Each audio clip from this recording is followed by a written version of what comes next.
नहमदुहु व नुसल्ली अला रसूलिहिल करीम अम्मा बाद फ़अऊज़ु बिल्लाहि मिनश शैतानिर रजीम बिस्मिल्लाहिर रहमानिर रहीम अस्सलातु वस्सलामु अलैका या सय्यदी या रसूलल्लाह व अला आलिका व सहाबिका या सय्यदी या हबीबल्लाह।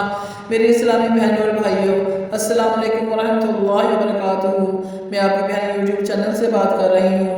मेरी आज की इस्लामी वीडियो दो बातों पर मबनी है। नंबर 1 असाए मूसा, नंबर 2 चाँद की तारीख। सबसे पहले असाए मूसा का वाक़या। आज जिक्र होगा असाए मूसा यानी ऐसी लाठी जिसके ऐसे वाक़यात कुरान मजीद में मौजूद हैं कि आज भी अगले इंसानी तक रह जाती है। लोगों के पास बहुत सारे असा, बहुत सारी लाठी और बहुत सारी ऐसी चीज़ें होती हैं, मगर ये जो असा है ये जन्नत से आया था। हज़रत मूसा अलैहिस्सलाम की लाठी को असाए मूसा कहते हैं। इसके ज़रिए बहुत से इनके मौज़ात का ज़हूर हुआ। कुरान मजीद में बहुत से उन्वानों के साथ इसका जिक्र किया गया। इस मुक़द्दस लाठी की तारीख़ बहुत कदीम है, जो अपने दामन में सैकड़ों तारीख़ी वाक़यात समेटे हुए हैं। ये लाठी हज़रत मूसा अलैहिस्सलाम के कद के बराबर लंबी थी, यानी इसका साइज़ 10 हाथ लंबा था और इसके सर पर 2 शाखें थीं जो रात में मशाल की तरह रोशन हो जाया करती। ये जन्नत के दरख्त पीलू की लकड़ी से बनाई गई थी और इसको हज़रत आदम अलैहिस्सलाम जन्नत से अपने साथ लाए थे। हज़रत सैयद अली हजोरी रज़ियल्लाहु तआला अन्हु ने फरमाया कि हज़रत आदम अलैहिस्सलाम अपने साथ रूद की खुशबूदार लकड़ी, हज़रत मूसा का अस्सा जो इज़्ज़त वाली पीलू की लकड़ी का था, अंजीर की पत्तियाँ, हजर अस्वद जो मक्का मौज़मा में है, और प्यारे आका और नबी मुअज़्ज़म हज़रत सुलेमान अलैहिस्सलाम की अंगूठी, ये पांचों चीज़ें जन्नत से अपने साथ लाए थे। सुभान अल्लाह। हज़रत आदम के बाद ये मुक़द्दस असा हज़रात अंबिया कराम अलैहिस्सलाम को यके बाद दीगरे मिरास के तौर पर मिलता रहा, यहाँ तक कि हज़रत शुआइब अलैहिस्सलाम को मिला जो कौम मदीन के नबी थे। जब हज़रत मूसा अलैहिस्सलाम मिस्र से हिजरत करके मदीन तशरीफ़ ले गए और हज़रत शुआइब अलैहिस्सलाम की साहबजादी हज़रत बीबी सफ़ूरा रज़ियल्लाहु तआला अन्हा से आपका निकाह हुआ और आप 10 साल तक हज़रत शुआइब अलैहिस्सलाम की खिदमत करते रहे, आपकी बकरियाँ चराते रहे। इस वक्त हज़रत शुआइब अलैहिस्सलाम ने अल्लाह के हुक्म से हज़रत मूसा अलैहिस्सलाम को ये असा दे दिया, वो जन्नती लाठी। अब हज़रत मूसा अलैहिस्सलाम तक पहुँच गए। अब आप अपनी ज़ौजा मोहतरमा को मदीन से लेकर मिस्र तशरीफ़ ले आए और अब वादी मुक़द्दस मुकाम तूर में पहुँचे तो अल्लाह ने अपनी तजल्ली से आपको सरफराज फरमाया, मनसब रसालत के शरफ से मुशर्रफ फरमाया। इस वक्त अल्लाह ने अपने नबी से किस तरह कलाम फरमाया, इस लाठी के मुतल्लिक क्या फरमाया, कुरान पाक का तर्जमा सुनते हैं। तर्जमा कंजुल ईमान। और ये तेरे दाहिने हाथ में क्या है मूसा? अर्ज़ की, ये मेरा असा है, मैं इस पर तकिया लगाता हूँ और इससे अपनी बकरियों पर पत्ते झाड़ता हूँ और मेरे इसमें और काम हैं। हज़रत अल्लामा बिन बरकात रज़ियल्लाहु तआला अन्हु ने इस दूसरे काम की वजाहत यूँ की है कि क्या क्या काम हज़रत मूसा अलैहिस्सलाम इससे लेते थे। नंबर 1 इसको हाथ में लेकर इसके सहारे चलना। नंबर 2 इससे बातचीत करके दिल बहलाना। नंबर 3 दिन में इसका दरख्त बनकर आप पर साया करना। नंबर 4 रात का इसकी दोनों शाखों का रोशन होकर आपको रोशनी देना।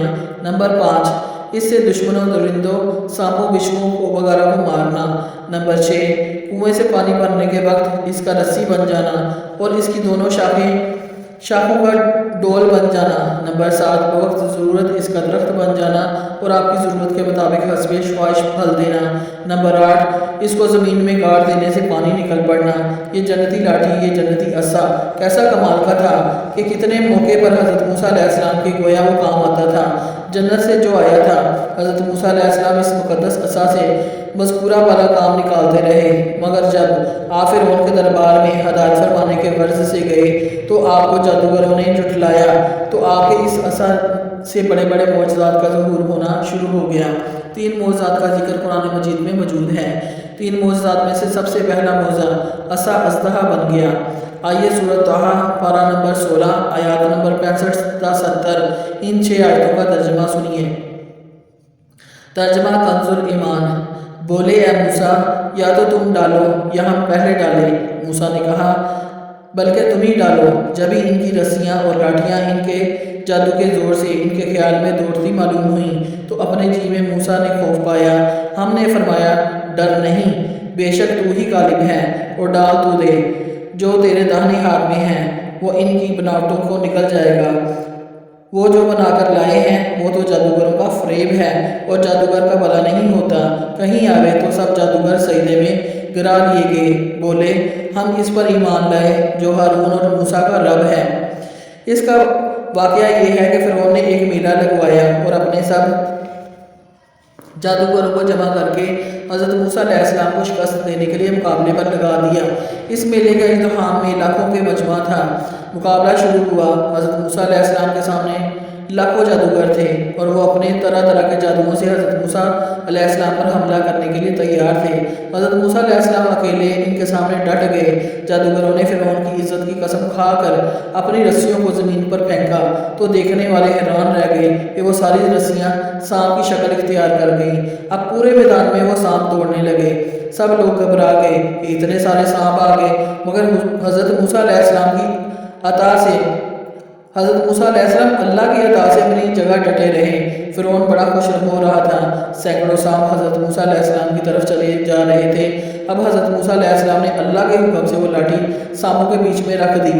وہ لاٹھی ایک بہت بڑا خوفناک اژدہا بن گیا اور جادوگروں کے تمام سانپوں کو نگل گیا۔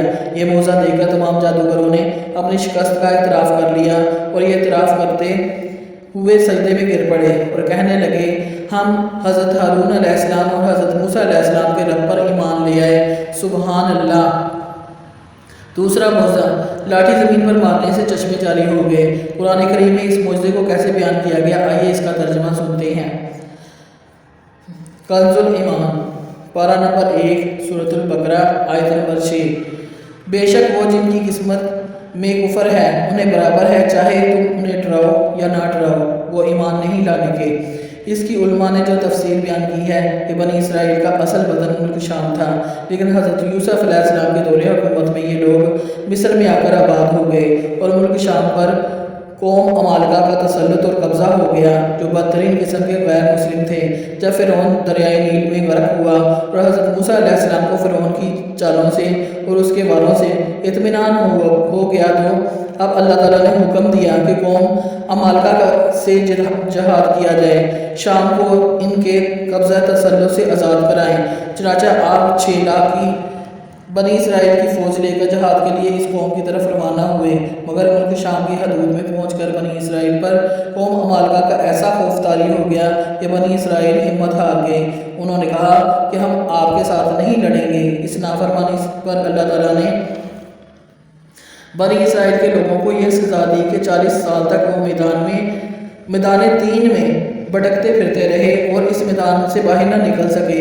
جب بنی اسرائیل اس میدان میں بھوک و پیاس سے بے قرار ہو گئے تو اللہ تعالیٰ نے حضرت موسیٰ علیہ السلام کی دعا سے ان لوگوں کے کھانے پینے کے لیے من سلوا نازل کیا۔ من شہد کی طرح ایک حلوہ تھا، سلوا بنی ہوئی بٹیریں تھیں۔ کھانے کے بعد جب یہ لوگ پیاس سے بےتاب ہونے لگے اور پانی مانگنے لگے تو حضرت موسیٰ علیہ السلام نے پتھر پر اپنا عصا مارا اور اب اس پتھر سے 12 چشمے پھوٹ پڑے اور بہنے لگے۔ بنی اسرائیل کے 12 خاندان اپنے اپنے ایک چشمے سے پانی لے کر خود پینے لگے اور اپنے جانوروں کو بھی پلانے لگے، اور پورے 40 برس تک یہ سلسلہ جاری رہا۔ اور حضرت موسیٰ علیہ السلام کا یہ معجزہ تھا جو عصا اور پتھر کے ذریعے اس کا ظہور ہوا۔ تیسرا معجزہ، عصا کی مار سے دریا پھٹ گیا۔ قرآن مجید میں 19واں پارہ سورۃ الشعراء آیت نمبر 61-67 کا ترجمہ سنتے ہیں۔ ترجمہ کنز الایمان۔ پھر جب آمنا سامنا ہوا دونوں گروہوں کا، موسیٰ والوں نے کہا ہم کو انہوں نے آ لیا۔ موسیٰ نے فرمایا یوں نہیں، بے شک میرا رب میرے ساتھ ہے، وہ مجھے رب راہ دیتا ہے۔ تو ہم نے موسیٰ کو وحی فرمائی کہ دریا پر اپنا عصا مار، تو جب یہ دریا پھٹ گیا تو ہر حصہ ہو گیا جیسے بڑا پہاڑ، اور وہاں قریب لائے ہم دوسروں کو، اور ہم نے بچا لیا موسیٰ اور اس کے سب ساتھ والوں کو، پھر دوسروں کو ڈبو دیا۔ بے شک اس میں ضرور نشانی ہے اور ان میں اکثر مسلمان نہ تھے۔ مفسرین قرآن نے ان آیتوں کے متعلق جو واقعہ ذکر کیا ہے وہ سنتے ہیں۔ حضرت موسیٰ علیہ السلام ایک مدت دراز تک فرعون کو ہدایت فرماتے رہے، آیات و معجزات دکھا